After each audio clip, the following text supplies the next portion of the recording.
All right, and we're back for another episode of the Lakers Fast Break podcast. It's Gerald Glassford coming right back at you here from Lakers Fast Break, Pop Culture Cosmos, Inside Sports Fantasy Football, and Game Source. We truly appreciate everyone out there listening to all of our shows. And if you can, please give us a 5-star review on Apple Podcasts. Plus, if you can like, share, subscribe, follow, or do anything that you can to support us right here at the Lakers Fast Break, Pop Culture Cosmos, Inside Sports Fantasy Football, Game Source, the great folks at LakerHolics.com, and boy, do they need some Christmas cheer right now at LakerHolics.com. Plus also as well, the awesome folks at the Hoopheads Podcast Network at hoopheadspod.com. It is sincerely appreciated. Well, Lakers, in the midst of a December swoon, when they could least afford to have a December swoon, headed into tonight's game just a couple days before the vaunted Christmas game against the Nets and the actual official opening of the Crypto.com Center coming up. So we're all looking forward to that. And this was the last official day for the Staples Center. So goodbye, Staples. And you know what? The Lakers certainly said goodbye because they didn't really do much else. And in fact, defense wasn't on the agenda today as the San Antonio Spurs do the LA sweep after an impressive win against the Clippers.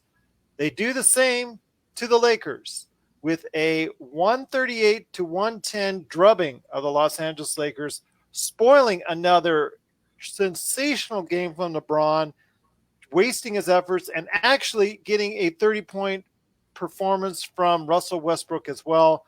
The rest of the team absolutely couldn't make anything of their life dependent on it. The defense was absolutely putrid, especially in the second half. Just, I cannot say enough bad things because you can say it's about all the guys being out there because there's currently five guys currently in health and safety protocol, including Trevor Ariza, who was just added onto that list. But you know what? This was truly a deplorable performance. The effort was not there. And the fact that they got outscored by 39 points at the three-point area to the team that shoots less three-pointers than anyone in the NBA. And makes fewer. They're the only team that averages less than 30 attempts and 10 makes. Yeah, exactly. Just they shoot less and they make less. And wouldn't you know it, they did a great job against the Clippers, and now they did against the Lakers. And they just totally just blindsided the Lakers with a three-point barrage the Lakers just did not see coming. And here today to talk about the game and if there's any hope for the Lakers now that James Harden is back for the Nets, and it looks like everybody's getting healthy at the same time for the Nets, conveniently after they had several games postponed, and now we'll have a healthy, almost healthy lineup going into Christmas. He's a good man indeed. You got to go ahead and check him out today at LakerHolics.com. You notice how I got those subtle hints at the NBA while you were I was talking about that. But it is LakerTom. And LakerTom, a disappointing effort today on the defensive end, wasting two, not one, but two 30-point performances from both Russell Westbrook and LeBron James. I mean, I could say on and on about how Russell Westbrook has been an up and down roller coaster ride this season, but you know what? There was a couple of bonehead plays, but the guy scored 30 points. So what are you going to do? LeBron James scores 30-plus points. What are you going to do? They did their end of the bargain. The rest of the team did not. You know, it's like I told you, Gerald, we're going to have a bunch of these games. And I think the worst of them are going to be the ones where we're missing the guys from protocol as well as AD and Nunn from the injury list. And, you know, these are really most discouraging because LeBron played very well. And you could see that LeBron was, I wouldn't say thrilled. I wouldn't say, you know, he looked angry, and he looked a little bit in despair at the contributions that he was getting from his teammates, and the frustration on defense, you know. So for Laker fans, you just have to realize that going into these games without so many of our important players, and having to rely upon guys who aren't going to be in the rotation at the end of the year, it makes these games really meaningless except that they could dig us into a hole that we can't get out of, you know. What it really comes down to, no matter what we say, is the team needs to be healthy and the superstars need to be healthy, and the superstars need to be playing great when we go into the end of the season, and the team needs to be playing great. Right now, there's not a lot of things that you can say positive about it. And, you know, the injuries have exacerbated the roster imbalances that we've had. And, I mean, it's ridiculous how few forwards we have and how many guards we have. And we keep adding guards, but we don't add any forwards. And if we do add forwards, they don't play. So it's frustrating, you know. I'm always trying to. One thing I wanted to make sure of this holiday season, because it's been a tough year, you know, for everybody, you know, with COVID and everything happening. I wanted to make sure that I didn't allow the outcome of a sport event to ruin my Christmas cheer. And I'm not going to. You know, I still believe that the Lakers have just as good a chance after the game as they did before the game to win a championship. It sure isn't better than 50%, and there's sure a lot of reasons and things that we're going to have to solve in order to happen. But there are some good signs, you know. I mean, I think one of the biggest things that sometimes you do have to hit a low point for something important to happen, for ownership to finally understand that this roster is not going to win a championship the way it's constructed right now. You and I have both said for, I can't even remember how many podcasts, Gerald, that this team needs a trade.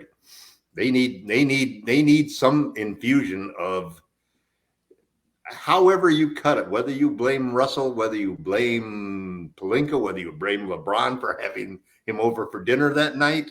Because you can't blame Frank Vogel right now because he's not even in the lineup to coach. Well, the two silver linings that come out of tonight's game is, Rod Pelinka, you better be watching, because you better be out there and making some of these deals that people are talking about as possibilities. And secondly, Frank Vogel's probably feeling pretty comfortable right now, because I don't think there's going to be many fans screaming for Fizdale to take the reins of the team. And in the middle of the season, that's probably what would happen if they were to fire Frank Vogel. You know, and I heard Fizdale come out and say that, well, you know, we sort of like, he was kind of angry because the reporter was kind of insinuating that, well, you know, Frank's running their team remotely from Zoom. And Fizdale says, no, that's not how it works. You know, Frank sends us some bullet points before the game and bullet points at halftime. And then we take over and we run the team. We're running the team, you know. I'm making the decisions. The coaching staff is running it. Frank's not doing this via Zoom. Some of the same crazy lineups, and the problem is you're still playing with the same players. You're still going out there with lineups with Rondo and IT together, you know. And like we always find when somebody plays the Lakers, especially teams that hate us, like the Spurs do, you know, they always have their best games. And I swear, I'm sure this is the best shooting 3-point game they've had all year. You know, they did pretty good the other day against the Clippers. So yeah. LA, maybe they was their way of sending the Staples Center off into the sunset. You know, I've been saying this all year long, that I have been feeling that there is a changing of the guards in the NBA. Changing of the guard, not guards, because I didn't mean the players at that position. But I meant the young players. And then the other thing that struck me during the game as I'm watching the game, and I can't remember whether it was Stu made some comment about young legs, but you notice that terrific interview that Shams had with Rich Paul, where he was talking about the Lakers and saying basically that, you know, first off, the Lakers were not going to trade LeBron. LeBron wasn't going to demand to be traded and so forth, and that they still believe that they could have the best team, you know, once they get everybody back. But the other thing he said that was really interesting, and I like it because I've had this argument online with Jamie and other people, that I like the fact that the Lakers are willing to say that maybe Russell Westbrook wasn't a smart idea. maybe we made a mistake there. I hate general managers that they make the wrong move and they'll stick by their guy until they die, and usually they die. So the thing that they said, which really struck me, was that the Lakers recognize that they don't have young legs, that they're really lacking young legs, especially at the forward positions, and the players that they're talking about going after, and the players that are at the top of everybody's list for the Lakers are obviously Ben Simmons, Miles Turner, and Jeremy Grant. And they're all bigs. They're all guys that would solve the problem of both, defense and size. And that's really where we're getting killed now. And the defense was horrible tonight. And a lot of it has to do with size, because that's a big thing in this league. You can make up some of it with length, and you can make up some of it with muscle and power and physicality. But, when you got guys that can jump up and shoot these mid-range shots or 3-point shots, and it really doesn't bother them that somebody's jumping up there and they've got 2 or 3 inches on you, and you have that situation at every position. It's like it's so funny, because for 2 or 3 years there, the Lakers were the team that was bully balling everybody with size. And now all of a sudden we made some bad decisions on the players that we're putting in the center position, is really what's happened.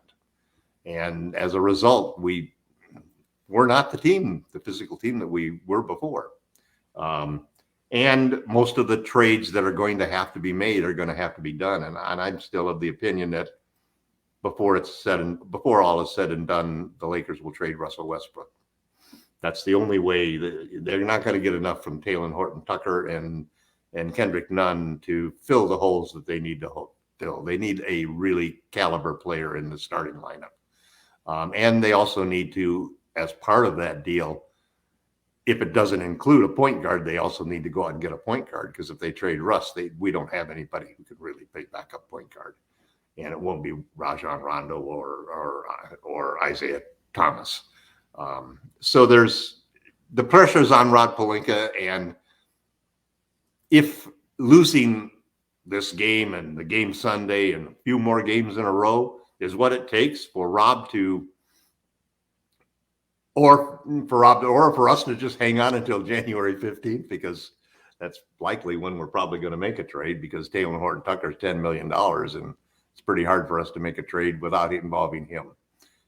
So we're sort of in this holding pattern where we just got to pray for guys to get out of protocol and to test negative, so that they can get back on the roster and get out of the health and safety protocols. And as those players come back, we will again become more competitive. And then we've got to hold out till at least, January 15th, when we can trade Talen, so that we can actually make a deal.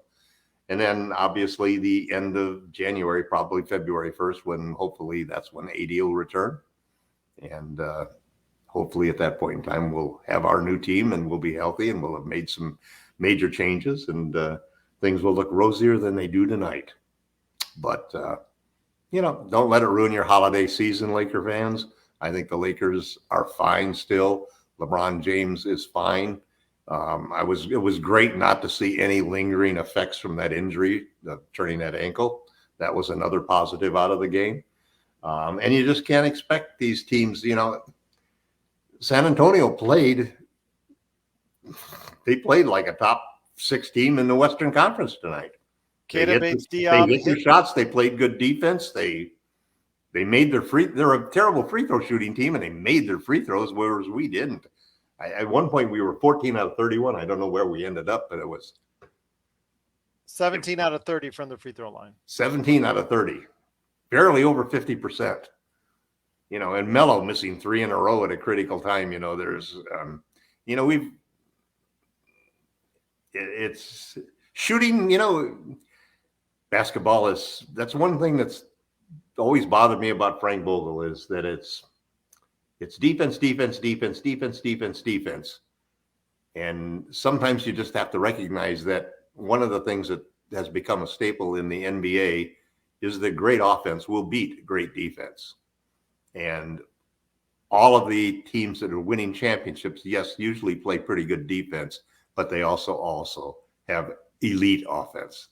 the kind of offense that beats great defense. So the Lakers, are trying to do this balance. They're trying to do it with Frank Vogel. That's going to be a difficult situation. It'll be interesting to see what happens over the next month. It's going to be one of the most interesting periods in the Laker history. And I hope we have a big trade. I think we need a big trade. And if we don't have a big trade, we better be very lucky, and everybody better be healthy. And we need a lot of guys to all of a sudden have career years, which doesn't look like they're having. He is at LakerTom on Twitter. We're at Lakers Fast Break on Twitter. Also, as well, you got to catch us LakersFastBreak@yahoo.com. And, of course, Lakerholics.com, where Jamie Sweet has his 5 Things articles on the 5 Things column. You can also go ahead and check out LakerTom's latest articles today, including the 3 explosive personnel decisions Rob Pelinka and the Lakers must make. Plus, also, as well, his other main article, 3 blockbuster Laker trades built around Russell Westbrook and THT. But once again, the Lakers lose 138-110. They fall to 16-17. They've lost 4 games in a row. San Antonio now improves to 13-18. The Lakers are now in 7th place in the Western Conference. Our next game is on Christmas. So hopefully everybody will have a safe and happy and Merry Christmas and a happy holiday season. We will be back on Christmas Day after the Christmas Day game against the Nets. And guess what? What a coincidence. It'll be our 400th episode of the Lakers Fast Break on. What time is it? Have they set the time of the game yet, Gerald? It's still 5 o'clock, as to my knowledge, unless there's any other major changes, because they have done some swapping around. But as of now, it is still the one that they're talking about the most because it's the marquee supposed ABC game. They want to go ahead and show that one off the most, or at least they wanted to before the Lakers have basically tanked their season. But yes, the Lakers and Nets are still at 5 p.m. It's all the other games, I think, that are mostly affected by the change around because they're talking about what's going on with those because they're trying to avoid postponing any of the Christmas Day games. So we'll wait and see. But as of now, the Lakers are at a 5 p.m. starting time for the game.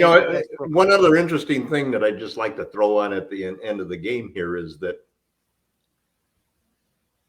it seems to me, and I haven't really sat down and totaled this out, about half of the teams seem to have players on the health and safety protocols, and half of them don't. And it seems to me that almost all of the teams that have players on the health and safety protocol are big market teams, whereas the small market teams, San Antonio, for example, don't have anybody on health and safety protocol or any injuries. Well, let's close out the Suns, the same thing. Well, let's close out this podcast, and I'll give you the answer. Joe Burrow, the quarterback for the Cincinnati Bengals, was asked by a reporter why that's the case, and the Cincinnati Bengals don't have any issues in COVID in regards to health and safety protocols. And he said simply, because in Cincinnati, there's not much to do. So you stay home a lot right there for you. So, well, getting ready for the holidays, everybody, be careful. Please be careful, man. Be careful indeed. But LakerTom and I will be back, health willing, God willing. We'll be back for Christmas Day game. Hopefully it'll be a Christmas present for the Lakers for a win at the new Crypto.com arena. Take out the old with the Staples Center and bring in the new with the Crypto.com arena. We'll find out what's going on with the new stadium. Well, the new arena. Actually, it's the same arena. Okay, just a new name. But I'm trying to make it like a new arena. But it's a new name on the old arena. We'll see what happens there on Christmas night. Will it be a Christmas present that the Lakers fans love on Christmas night with a victory? Or will it be a lump of coal in our stocking with a Lakers loss? We'll find out on Christmas Day against the Brooklyn Nets. We'll find out who's playing, who comes off for protocol, who goes into protocol, all that stuff going on. We'll talk about the game and everything that went on. Hopefully we'll have a full crew here for Christmas. I'm hoping. And we'll find out after the Lakers versus Brooklyn game right here at the Lakers Fast Break Podcast.